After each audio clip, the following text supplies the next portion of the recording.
અમદાવાદની ધરતી પરથી પ્રધાનમંત્રી નરેન્દ્ર મોદીનો સંકેત, દબાણ ગમે તેટલું હશે, ઝીલવાની ક્ષમતા વધારીશું.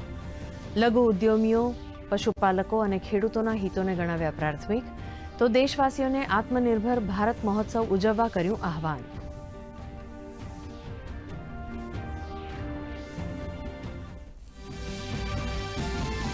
અમદાવાદ દેશના સૌથી સુરક્ષિત શહેરોમાંનું એક. નિકોલ ખાતેથી જનસભાને સંબોધિત કરતા પ્રધાનમંત્રીએ કહ્યું, અમદાવાદમાં આયોજિત કોલ્ડપ્લે કોન્સર્ટની વિશ્વભરમાં થઈ ચર્ચા. તો દિવાળી પહેલા જીએસટી રિફોર્મ લાવવા અંગે કર્યો ઇશારો.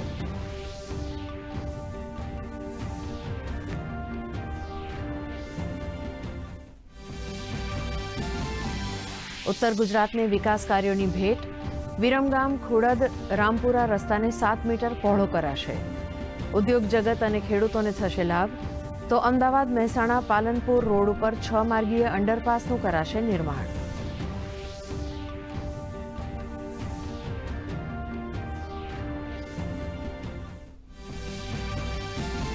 ₹1,624 કરોડના ખર્ચે સરદાર પટેલ રિંગ રોડના 6 લેનનું કરાશે વિસ્તરણ. ટ્રાફિક જામની સમસ્યાથી મળશે રાહત. મુખ્યમંત્રી ભૂપેન્દ્ર પટેલે કહ્યું, પ્રધાનમંત્રીના નેતૃત્વમાં ગુજરાતમાં શહેરી વિકાસને મળી નવી દિશા.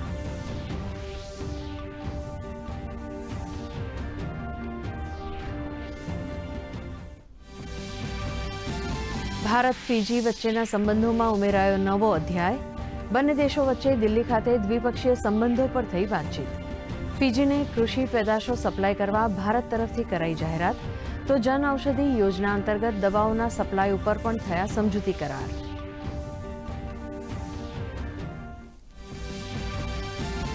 રાજસ્થાન તેમજ ઉપરવાસમાં ભારે વરસાદના કારણે ધરોઈ ડેમ છલોછલ. પાણીનું સ્તર વધતા વિજાપુર હિંમતનગરને જોડતો દેરોલ નજીકનો બ્રિજ કરાયો બંધ. વડાલી સતલાસણને જોડતા નેશનલ હાઈવે 58 પર જવા પર મુકાયો પ્રતિબંધ.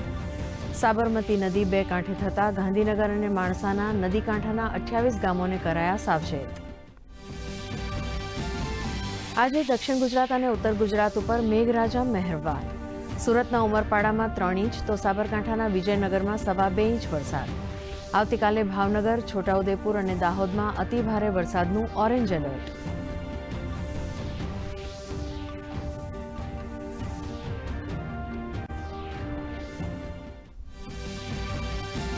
અમદાવાદ ખાતે આયોજિત કોમનવેલ્થ વેઇટલિફ્ટિંગ ચેમ્પિયનશિપમાં ભારતનું શ્રેષ્ઠ પ્રદર્શન. મીરાબાઈ ચાનુએ 48 કિલોગ્રામ સ્પર્ધામાં ગોલ્ડ મેડલ જીતીને કરી શાનદાર વાપસી.